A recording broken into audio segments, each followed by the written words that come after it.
Hello everyone! Welcome to another episode of Reacting Reddit, where real humans read, react, and summarize topics on Reddit for you. Today I picked something that I am affluent in, and I want to see what these people have to say about digital nomads, or earning money online, or any kind of working from a computer, really. I don't really think of the phrase digital nomad that much, even though I am one and I teach people how to do that. But I don't know. I don't like attaching on to those kind of hip phases and that kind of thing. Because the reality is I believe most people who are digital nomads don't necessarily think of themselves that way, and they often don't live a life where they are traveling. And the section of people who identify as digital nomads, these are not all people who earn money online. They're a subsection of people who earn money online that emphasizes travel.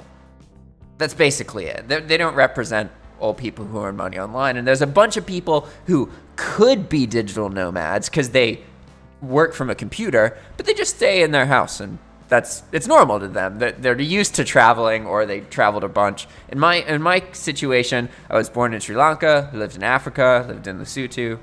I lived in Saudi Arabia, I lived in the US, I live in Nicaragua now. I traveled a whole bunch my whole life, and I've seen a lot of awesome things. And for me, what I like is being able to focus and build a stable environment that I love and I miss, and I feel like I have people who identify with me and who I respect and admire, but I also have my own space, and I like that. I like nurturing that and building that and working on things that I can do every day to make that better. That's the kind of life I like to live. So I'm not a digital nomad in that sense. I stay where I am pretty much, especially because of COVID.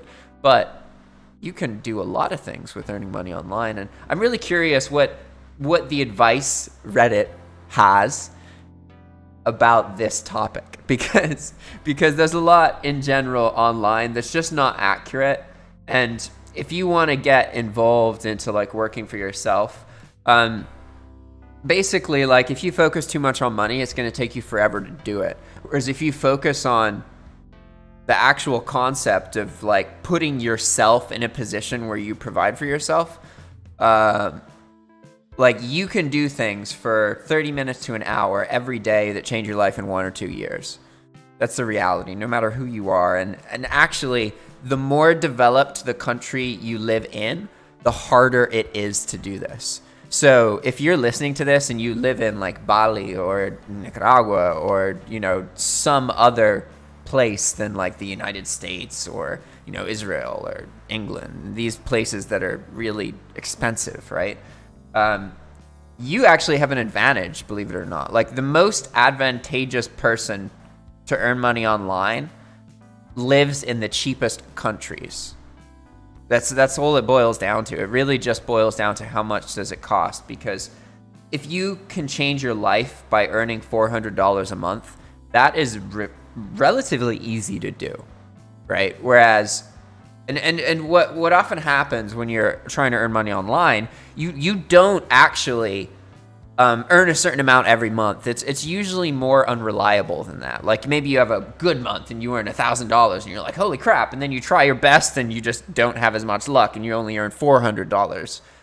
Like, that's how it works usually. It's not, people tend to talk about monthly payments because they're used to the working world, but when you like earn money for yourself, you really have to learn to identify the concepts that aren't relevant to you anymore. And how much money you earn every month isn't relevant to you until you've developed so much stability and a lot of work that you can actually honestly answer that question. In the beginning, that's not how it works. And you'll often find that people like lie. Basically, they'll say that, oh, I earn this much money, but really they're exaggerating. They probably earn less. They probably profit less than what they're saying. You should anticipate and expect that every time a human tells you a number through social media, like YouTube, we are always exaggerating. It's just a matter of how much we exaggerate. Like, the most honest human, they exaggerate so little, like maybe 1%. they say 100 and technically it was 98. You know, okay, that's 2%, but still, it's tiny, right? That's a tiny exaggeration. That's like what a person who's as close to their word as possible is like. You know, you don't find anyone who never exaggerates anything, but all people will exaggerate to some extent, right? So keep in mind, whenever you're hearing a number or amount of money someone's earning, they're always exaggerating that. It's just like, they're not consciously deciding to exaggerate it, but in human psychology, we almost always will amplify the numbers that make us look good when we're talking publicly and minimize the numbers that make us look bad when we're talking publicly.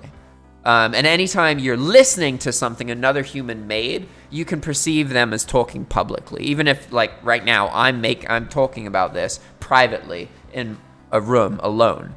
But that doesn't mean that I'm not talking publicly. Because you can hear this. You're hearing me, right? And I'm saying these things because you need to have realistic expectations. If you're seriously interested in earning money online and that's something you want to do, you gotta take everything you hear with a grain of salt. Because it's not about working your ass off and working all the time. If you work for yourself, you have the luxury of identifying work that you can do in just 30 minutes or an hour a day, and then focus the rest of your life on whatever it is you want to do. You know, if you've before been like, oh, I wish I had more time so I could sleep more. Well, what happens when you sleep more?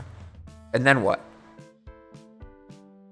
You know, you got to find these things out. And sometimes you learn that you don't need something, but the only way that you're going to learn that you don't need that thing is if you experience it for a while. And then you actually get to see what it's like, right? So let's get to it. Now that I've summarized that for you guys, let's see what people have to say about working online. All right, this user says, where is a good place to find software and web development contracts geared towards remote workers? How do you handle calls from clients on the other side of the world when it's in the middle of the night during the US workday? Okay, let's see. This is two questions. Let's break these down. Where is a good place to find software and web development contracts geared towards remote workers? There's so many places to find work online. It really where you look more depends on where you're from than anything else. Like, if you're from the US, you have more options just because there's a lot of services that will ask that you can show where you're from, basically, and they only allow certain countries. But there's plenty of services that aren't that way. And if you're not in the US, don't worry, you still have options. You just have less options, but either way, there's still things that you can do, right? And when it comes to something like this, there's not one good place that's the best place, but there's a lot of different places that you can get in the habit of checking, right? And for example, me as an individual, like what I want living here in Nicaragua is to make products in Spanish that show Nicaraguan people how to leverage other foreign economies for themselves and bring money into their own country. That's like what I really value and I want to do, right? So with that mentality in mind, the first question is something that people ask and something that people think about, like Nicaraguans would think about, like how do we find work? What's interesting is if you're trying to teach people to like earn money online and do their own stuff, the reality is it's not the best option for them to start by creating their own stuff, even though that is the best thing they can do. Does that make sense? Like, so many people most people I meet and work with they are lacking a confidence in the fact that they can leverage the internet to work online. And ultimately, that's the only thing that holds them back. Everything else is just superficial. They can think that they're held back because of where they live or the way their family is or not knowing a certain language or whatever, but that's all superficial stuff. It's not actually holding them back. The thing that actually holds people back is the belief that stuff isn't possible. And in this specific case, people treat earning money online. Like I've been in cars with people where I'm one of like 6 people in a car, right? And one of them will be like, come on, how many people do you actually know who earn money online? And it's like, it's funny, right? Because in my world, almost all the people I communicate with work online or on a computer and are location independent. I know most people aren't like that, but because I'm in that scene and I've been in that scene and I've made so much content about it, I'm well connected with people like that. So for me, most people I know are like that, right? Whereas for this individual asking that question, he barely knew a single person like that. He couldn't even believe that I was like that. So for him, how could you earn money online? He's never seen anyone who is like that. And when he saw somebody who was like that, me, he didn't want to acknowledge it. You know, he was like, no, there, you're running away from something, or there's some other reason, like, you know. And that mentality is kind of what you have to deal with if you, one, want to teach people how to earn money online, and two, if you want to earn money online and like have more freedom in your life, you have to identify these thought patterns in yourself that are creating problems. And the easiest way to learn when you're trying to get into online earning, it usually is to get a job working for someone else from your computer, relevant to what you kind of want to do in the future for yourself. That's usually the best thing to do. So it makes sense to try and find work, right? So I know this is kind of cliche, but one of the best places, I'm talking from a perspective of a non-US person, okay? Because if you're in the US, you have the options I'm showing you and even more. So I'm not going to focus on your options because you have too many options. You shouldn't ever think like, oh, you know, I can't do this. No. There's always a website or a service to allow you to figure out or do what you want to do. And most of the time, someone else has already figured out what you're trying to do. And you should just expect that's the case, right? But in foreign countries, non-US countries, and I'm saying foreign because most of the income that I teach is how to like leverage the United States' economy. So you usually do that from a foreign country because then you have an advantage. Whereas if you are inside the United States, you don't have that advantage because it's so expensive. So even the cheapest place to live in the United States is like double the cost of living in like the capital in another country in the world, right? So Craigslist is actually one of the best places that you can go to find like kind of gigs and work and stuff. And one of the reasons I say that is because it's globalized. So there's not a whole lot of posts necessarily, but it's worth your time checking it like once a week or so. And you just go into the jobs area. So if we go down, we could look at services here. Actually, no, we want to go in jobs. And if you just click on jobs from the main Craigslist page, it'll look at your IP and put you in the area that you're searching from, right? So I'm seeing Craigslist right now, and this is searching for from Managua, right? So it's showing me jobs where I live. But since I'm looking for English, a lot of these jobs are remote, even though I'm on the Managua Craigslist, and that's more common, basically. Like this is just a very simple way to get in touch with people and start sending out emails, right? However, you may think of it as a job, but one thing you might want to look into is how to become a virtual assistant. Just because if you're living in a country like Nicaragua or somewhere where $600 or $700 a month is enough money for you, like that's good. If you consider the thought of working 30 to 40 hours a week and earning $600 to $700 from that work, if that is appealing to you or comfortable, that's a sign that you have an advantage over these people who are competing in the United States and other places. So you can leverage that advantage, and usually by becoming a virtual assistant and figuring out how can you do things to work for these entrepreneurial people, and then you just learn from them and you put all the things you learn together over time, and then you do stuff for yourself. And it's a surefire way to, one, in the beginning, you don't have to make mistakes that are going to screw you over because you can have more reliability in your work. Like, yeah, maybe you lose a client, you find a new one, whatever. But you're not going to like wake up one day and like, oh yeah, you lost all of your income from this whole income stream because you got banned for something you couldn't do anything about. You know, like that's a reality I've dealt with like 4 times, right?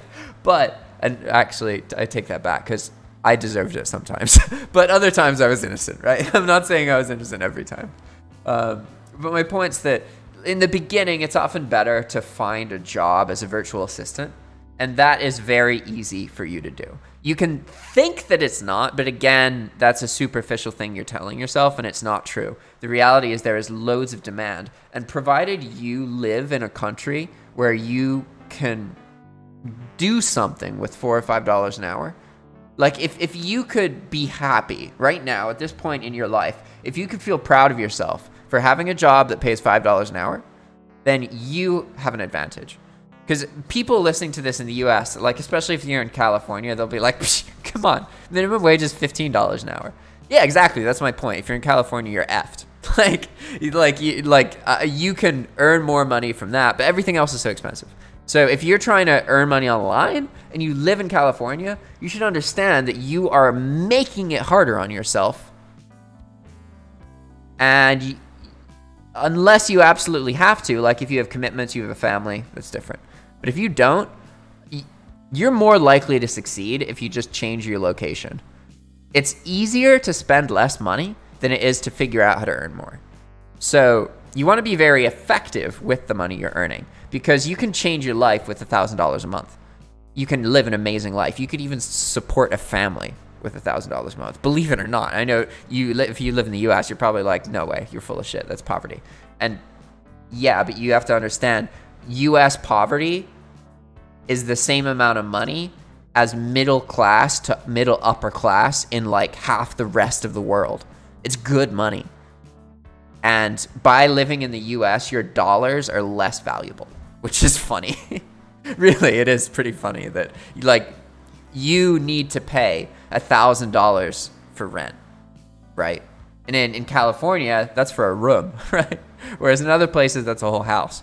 Whereas here in the capital, in like the nice neighborhoods, you pay like $300 a month for a fully furnished house, like with a garage and like a yard and a tree and shit. Like it's so different. And that's how a lot of places in the world is. The US is, ironically, one of the worst places to spend your dollar. So let's keep going, see what these other comments have to say.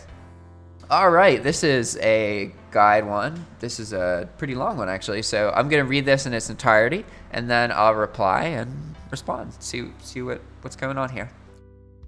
This person says, leverage your current network and continue to learn a skill or build a business before resigning and departing. You're more likely to be chosen to interview or hired because you're recommended by someone on staff versus simply being picked out of a pile of resumes. Brainstorm all the people you know, your friends, friends of friends, friends of your parents, former colleagues, acquaintances, social network connections, etc., and how they could be of help. Contract work, full-time employment, be a reference, help with increasing your knowledge, skills, and work experience, etc. Set up meetings and connect with them before departing. It's a great opportunity to ask for leads, but also to connect before you depart. Not everyone will respond, but be genuinely thankful and pick up the tab for the drink or the meal for those who do. You'll find more success when you find ways to be of help to them rather than just asking for help. In the beginning, it seems daunting to get a remote job, and to some extent, rightfully so. But the best things we've seen work are either having your own list of clients that over a long period of time you've built trust, respect, loyalty, etc., or work for a company that's mostly remote, and no stranger to employees all over the world. Power to Fly, Working Nomads, and a list of others. So before I get to the next comment, let me comment on that. This is good advice, but it's also advice that keeps you in the mindset of the working world. And like the moment you start using a computer to work and that's what you're trying to do. Like, you're trying to figure out ways to do that and earn money from typing on a keyboard and pressing keys, right? You should think about the future, because if you leverage your cards right, you can put yourself in a situation where you're only required to do 30 to 90 minutes of stuff every day and have the things that you need and have your needs met. Or you can put yourself in a situation where you're working 8 to 10 hours, you're earning loads of money, but ultimately you're living the exact same life as somebody who works all the time for somebody else.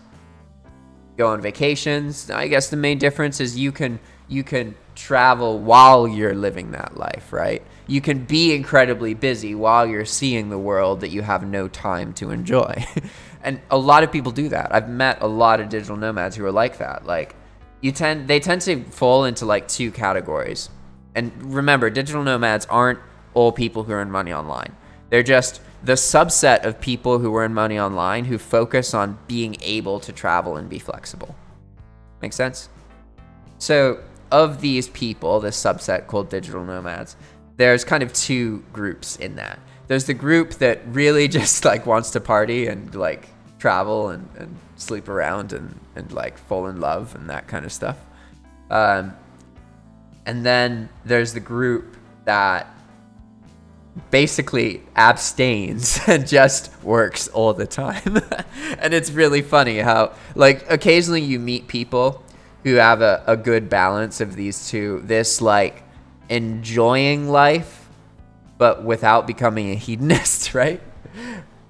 Whereas a lot of people just, you know, they end up just partying and drinking and sleeping with people, and then like years pass and like that's what they've been doing the whole time, right? They've had a bunch of cool stories and stuff, but a lot of them are just alcohol related binges. Like, that's what happens to a lot of people. They get kind of lost in that, right?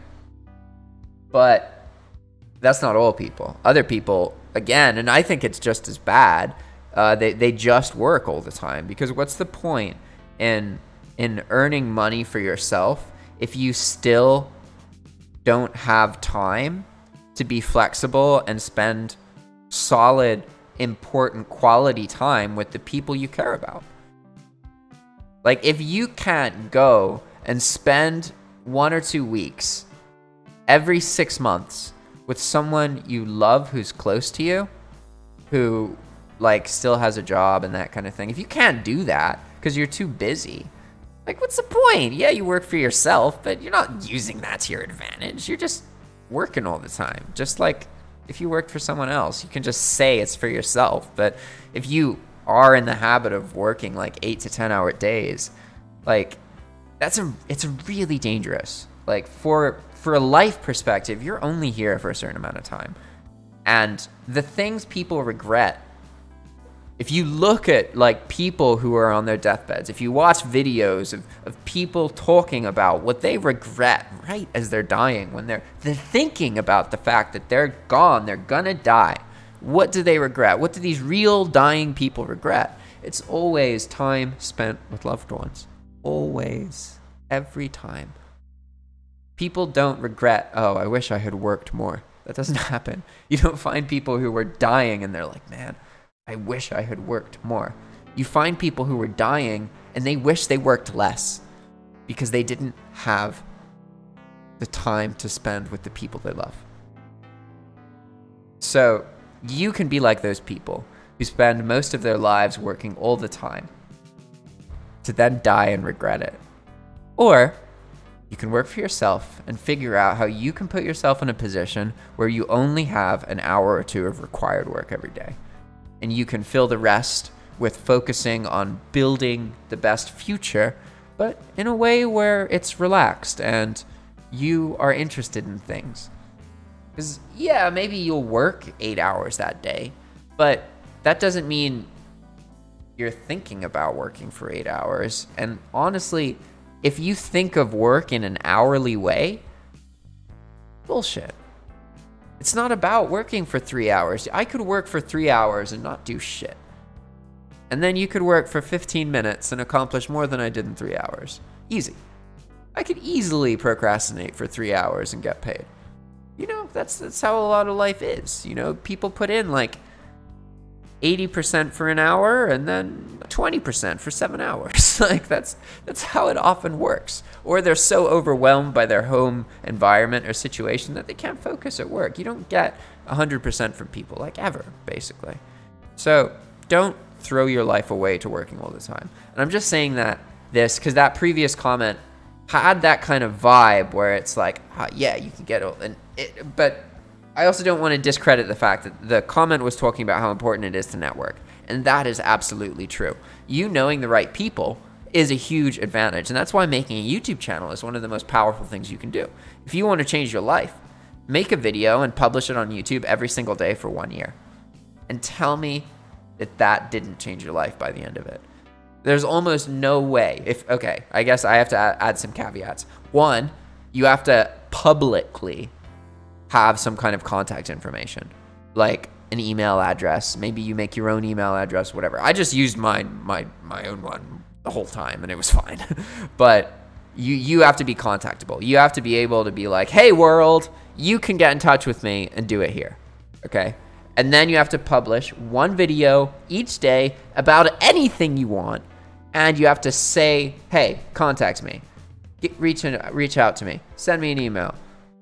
You have to say that. You have to put yourself out there. And the reason that will change your life is because most humans are so stuck. They think that they're going to be abused if they put themselves out there. They believe that the nail that sticks out is the one that gets hammered down. That's how they think. That's how most people think. So you can separate yourself from this. You can stand out in a way that gives you a competitive advantage by just telling yourself you can do it. It's really what it boils down to. It's like I said earlier, when you're trying to educate people or when you're trying to learn about online employment or working for yourself, it all boils down to that fundamental belief. What's your worldview like? Does your worldview allow you to accommodate online earning? Or do you think that that's not possible? Because that is going to determine how you do. Basically, it's all about that core belief. All right, moving on to the next reply. I've been testing out digital nomadism, and I found this works for me. Consolidate all client meetings to the front of the week. Everybody is happy to have a meeting on a Monday. Prioritize meetings based on time zone. East Coast first, and then more west, assuming only US, but I have some remote clients who are also in Europe and an offshore team in India. Adjust accordingly. Accept the fact that you'll have to take late evening and early morning meetings, but do it for only part of the week. I think of my week as 3 days on, 4 days off, where my schedule can be normal per my time zone Thursday through the weekend. There are exceptions, but you have to figure out what works for you and what works for your work so you can get paid. I don't have any recommendations for finding remote work, as I run my own consultancy agency. Working with customers who understand that you make yourself available all year round and rarely take time off gives you a leash to work with. I've set expectations and communicated them well. That is a very different scenario than working with a team as their peer. So, depending on the remote culture of the company, their aptitude for multiple time zone workers, and your expertise and ability to deliver autonomously. Pro tip. Instead of using Slack, email, and messaging to communicate, get a good web camera and record videos when you provide your updates. Use loom.com is great, and our team has been getting into the habit of it. Humans are programmed for empathy if they can see your face and hear your voice, but don't have that same empathy when you're writing a work status update. Unless you've mastered the art of writing prose that strikes love and fear into your fellow coworker. Wow, this is a really good post. So let's talk about a couple things that they do here, which is like, wow, really, really interesting. One, they talk about the fact that time zones is a thing. Yeah, you need to be open-minded to the fact that if you limit yourself to one time zone, you're basically taking away like 80% of the available opportunities to you. There's a lot of different people in the world, and the world's really big. Like, if you can try and imagine it just to refresh your brain, like, yeah, you've probably heard there's billions of people in the world, but that's a big number. That doesn't mean you conceptualize how many people billions is, right? So just think about your room where you are right now. How many people are in it? Okay? Now, think about the fact that that room is one part of your house. How many people are in the house or the building? Maybe you live in an apartment complex. There could be a lot of people in that building. If you're in a high-rise, thousands, right? Now think about the fact that this building, whatever it is, there are like hundreds of thousands more of them, as far as you can see. And that's still only a needle in the haystack. And then if you multiply it even more, you're still only one country. There's so many people in the world. So many. And another thing they talk about is video and how effective it is to communicate through video. And I totally agree with that. Like, if you're ever in a position where you're trying to train someone in particular, it's going to be better for them if you make a video showing them what to do and it shows your face and talking. Like, you can change a lot in your life just by making videos where you're talking about stuff and recording your screen and you show your face sometimes. That really is a very, very monetizable skill. It absolutely is. Moving on. How do you handle calls from clients on the other side of the world where it's the middle of the night during the US workday? Well, depending on what kind of remote work you do, you can look to work mostly with clients in a specific time zone. That way, while traveling, you always have a schedule in mind. I have 2 clients on EST time zones and 1 in Colorado. This helps me plan and manage my day a bit more easily. It's also, all of these posts so far are, you can tell that they're about working with clients, right? So that is one part of online earning, but it's not all work. And keep that in mind. Like, some people do better if they're able to, have a bunch of people they work with, and that's how they, or work for, or, who are paying them, and they have an individual relationship working with other people. Some people like that. I personally think that, like, my favorite thing to do is to work now and spend my time creating video information products and then figuring out how I can create a system that connects those with people and I get some kind of reimbursement for it. Or I have a link in it that they could get in touch with me and maybe pay me a consultation session or something like that, right? But my point's that the reason I like that is because you spend your time now, and then once you spend your time, if you finished your project, you don't have to remember to maintain it. You don't have to keep track of it. You don't have to continuously update it. If you play your cards right, you can always be setting up projects that'll put you in a better position in your future. And once you've done that for 5 or 6 years, you're constantly benefiting now from all these things that past you set up, right?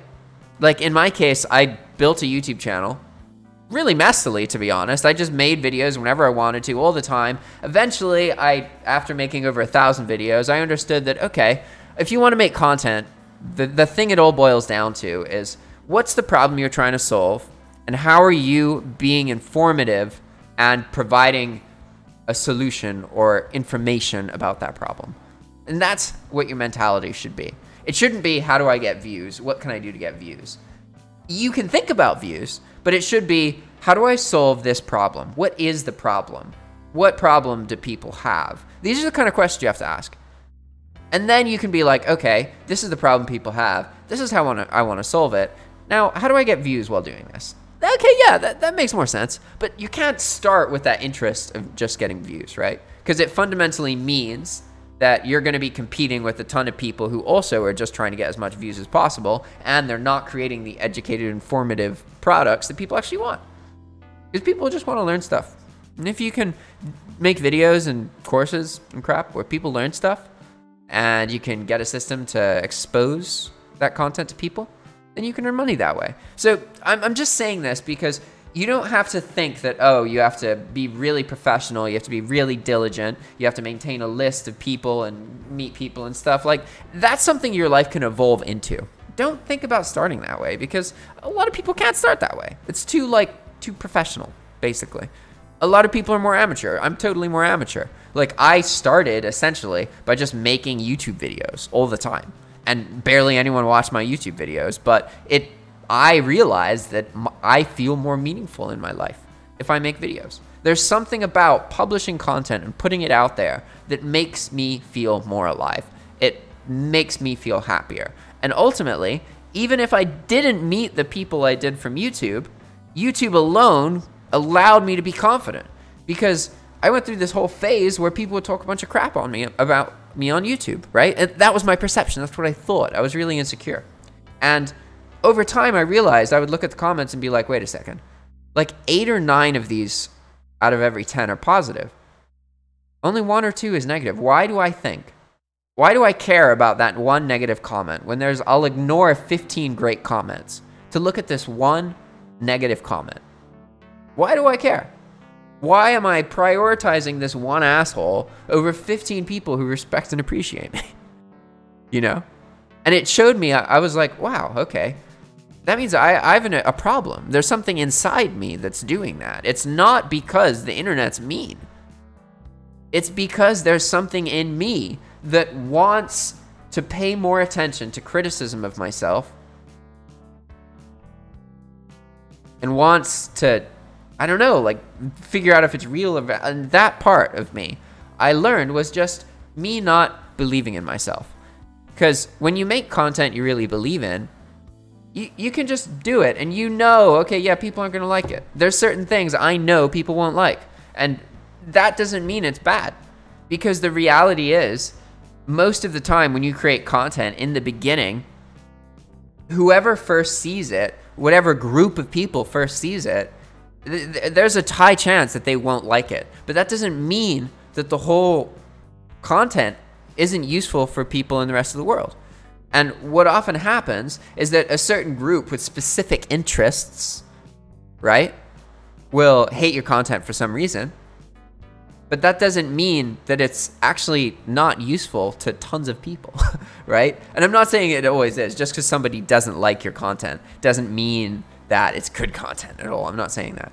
But you should just become able to accept the fact that some people aren't going to like it. Some people have so much hate and animosity in their lives that they're just going to project all of their problems and insecurities out onto everybody they interact with online.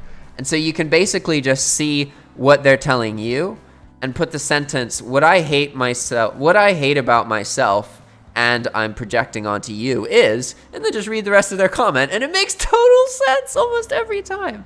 And because the reality is, like, if they're talking shit about you but they don't know you, that means, okay, where did they get that from? They pulled it out of themselves, basically. Because otherwise you didn't, like, maybe they watched a video of yours, but that doesn't mean they understand how you are, right? Just because they watched one video.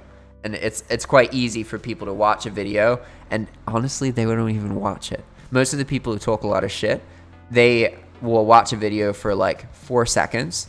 They'll see the way you look. They'll judge the way you look. They'll project what they think about the way you look onto who you are, and then they'll assume what the rest of the video is about, and then they'll go comment getting angry about the assumption they made about the rest of the video. And that's what happens. Like, I know it sounds ridiculous hearing that, but that's exactly what happens. And as the creator, it's often like easy to think, oh, every person who's commenting has watched the content. But most people who actually give you the time of day to listen to you won't talk shit about you.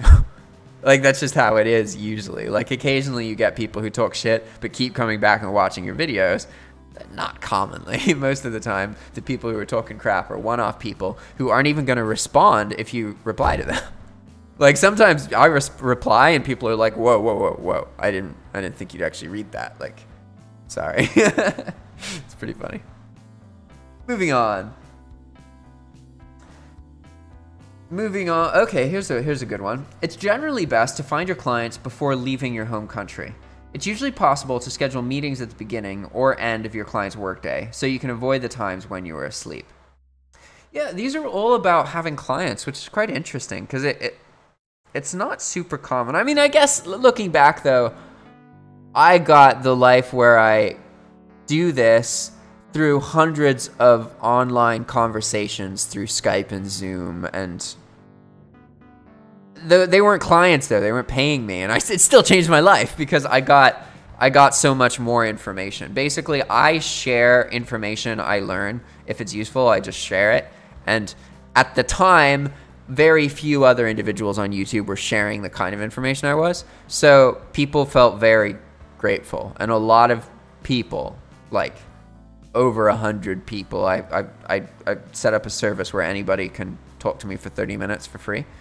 And over 100 people have done that over the years, and I've learned so much from these people. Even though a lot of time they're calling me to teach them something, which I do, but I usually learn a lot from their circumstance and their situation. And like one of my favorite lessons about online income, and like say you want to be a digital nomad, that kind of thing, if you look at the people who actually successfully earn money online, and the reason I was pointing out earlier that digital nomads are just a subset of people who earn money online. Not all people identify as a digital nomad, even if other people would be like, yeah, you're technically a digital nomad, right? It's a small subset who actually identify as digital nomads. And the reason I'm saying that is because of the two main motivations for people who earn money online. You may think that it's people who are younger and whatnot, and yeah, in some industries that's true. Most of the time, if you're looking at like people who are trying to figure out how to be their own boss and earn money online, they're old.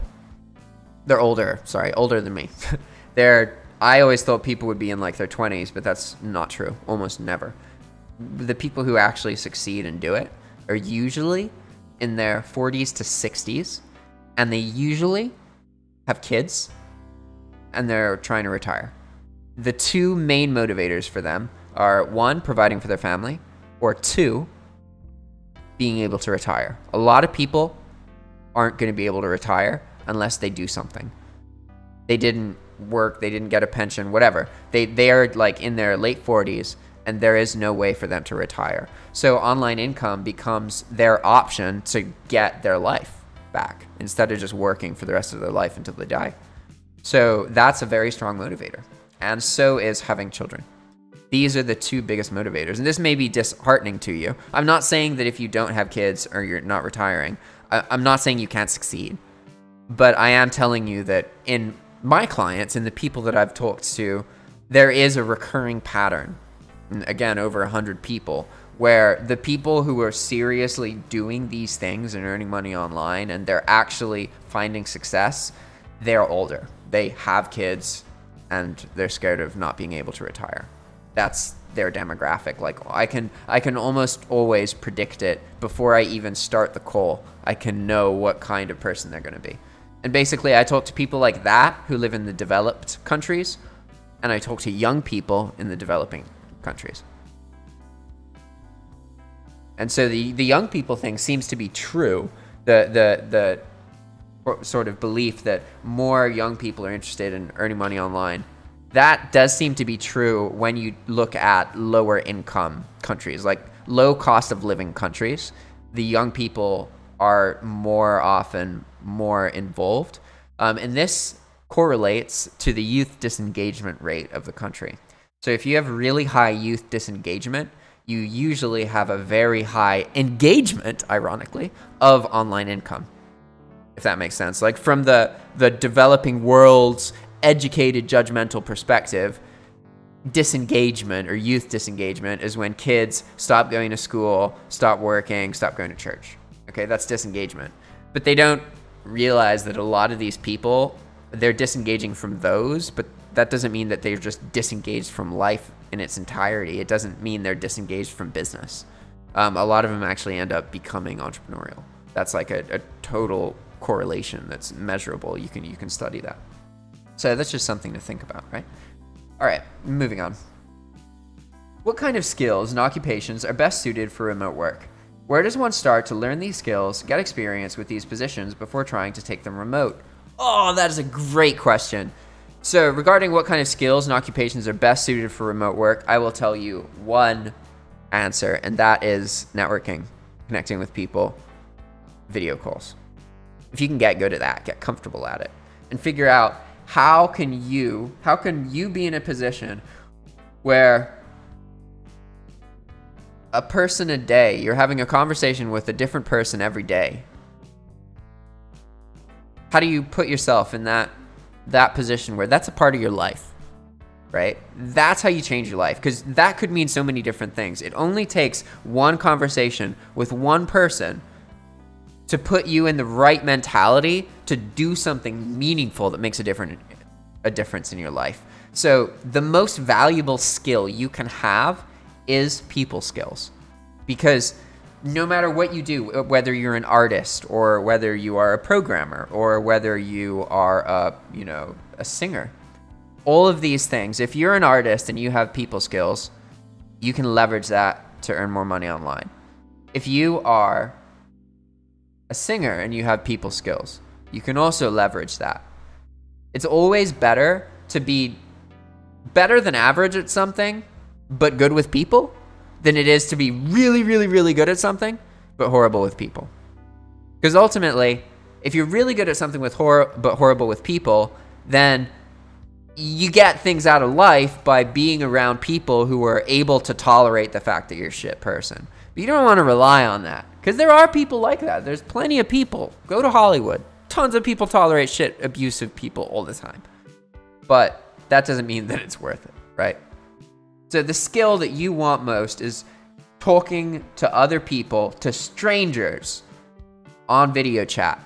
How do you get comfortable with that? How do you get comfortable thinking about the fact that a stranger, any random person in the world, could call you and talk to you? How do you get yourself to be in a position where you answer that call and you talk to them for 10 minutes? How do you do that? That should be, if you really want to develop a skill that gets you good and in a great position for remote work, how do you get comfortable on video call with strangers? That is the skill. Because everything else boils down to that. Especially now, being able to like have a good video presence and be confident and clear is very powerful, because now even more people are interested in finding, there's so many companies now that are like, well, we used to have this office, but then COVID happened and everyone went online and we didn't like it at first, but now we're like, why the fuck do we have this office? So keep that in mind. There is a lot of competition, but there's also a lot more opportunity available for remote work. Believe it or not, if you look at remote work in like trending, right? We're going to go to Google Trends. Google Trends. And we're going to look at remote work, because I want to show you that people searching for remote work or digital nomad or working online is at its highest point in history. So I've been in this scene for like 4 years now, and COVID just made it next level. Like before it was like, oh, people kind of talked about working remotely. It was a fad for some people. But once COVID started, it's like, whoa, the whole world's talking about working remotely now. And it really, really gave a boost to anybody who makes YouTube channels. More people watch YouTube now. More people are seriously looking at working remotely. The retirement crisis is still happening. So just so you know, millions and millions of baby boomers are hitting retirement age and unable to retire every year. And that big burst started 1 or 2 years ago and will continue and get deeper and more intense and end up ending in about like 14 years. So there's this period of time right now where there's F-loads of people who are retiring but can't retire. And so that creates this demand. And like I said earlier, you may think that, oh yeah, retirees, come on, that's not the people I'm trying to work with. I'm trying to learn about people who earn money online, and they know all the things. And look, most of them who are successful, they're older and they're retirees. That's how it often is. Okay. So if we search for work from home, and we're going to add another one. Let's do digital nomad. And let's add another one, work remote. Okay, so we have 3 search terms. And we're going to look at these search terms over a period of all of history, which is 2004 to present. And you can see how people online were searching for these kind of topics, right? And you can see, so blue is work from home, red is digital nomad, yellow is work remote. So these are all related to the same thing, right? And it doesn't really matter which one's more popular. I'm just trying to show you, look, there's multiple keywords and they're all showing the same patterns, right? Work from home was pretty popular, basically the same amount of popularity from 2004 to 2015. Working from home as a search term, basically the same. Lots of up and downs, but basically through that whole 11-year period of time, almost no dramatic change in demand. Whereas for working remotely, there's a steady, constant increase in demand. Whereas digital nomad is just, again, it's a small subset. Most people who are digital nomads don't necessarily identify as digital nomads, okay? So then from 2014 until 2020, or basically right at the end of 2019, a 5-year period, all of these things started growing more in interest, but still not that much. We're still talking about, you know, if you look at things percentage-wise, the peak of work from home interest was in May of 2016. And then it didn't get past that point, although it was in general still growing, okay? So at this point, right, from 2004 to 2015, the amount of interest in working from home was kind of growing a little bit, but not really. It was just, it's not going away. You know, people aren't getting less interested, but they're not really getting more interested. Not more people are searching. You know, there's no big political events about these topics. Whereas from 2016 to 2020, I don't know why, that coincides with Trump presidency, so that might have something to do with it, but I don't know. All the search terms grow. So this means that now, in this period of time, this 4 or 5 year period of time, more people are trying to earn money online and interested in learning about earning money online for that whole period of time.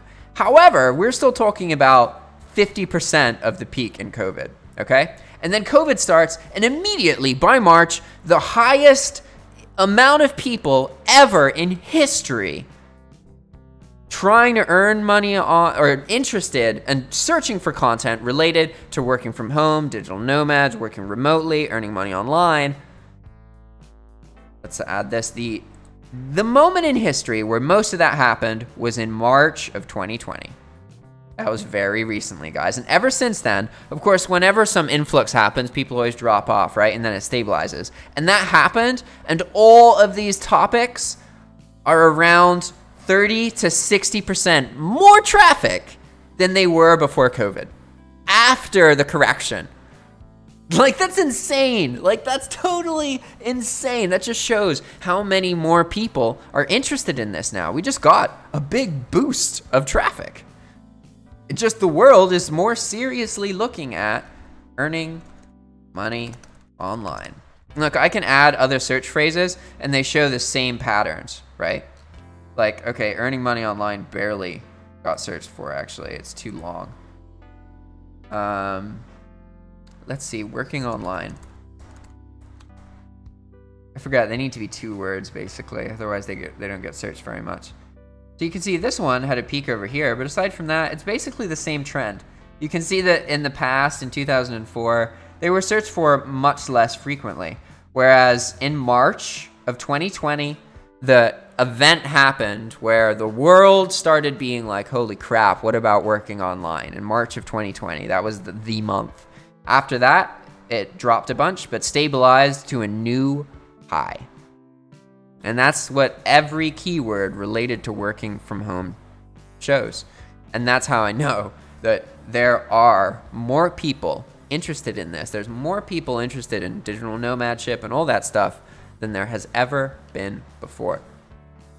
It's a really wonderful time because I personally believe that you can have an amazing life if you leverage this, and you can kind of step out of the system basically and just have everything that you need and be pretty happy, right? So if you want to make content like this, please reach out to us. We are looking for people who want to make content on YouTube and need a tool that assists them create content more easily. If you have been thinking about making a YouTube channel but not really sure how to start out, please talk to us. We are looking for more content creators to use our services.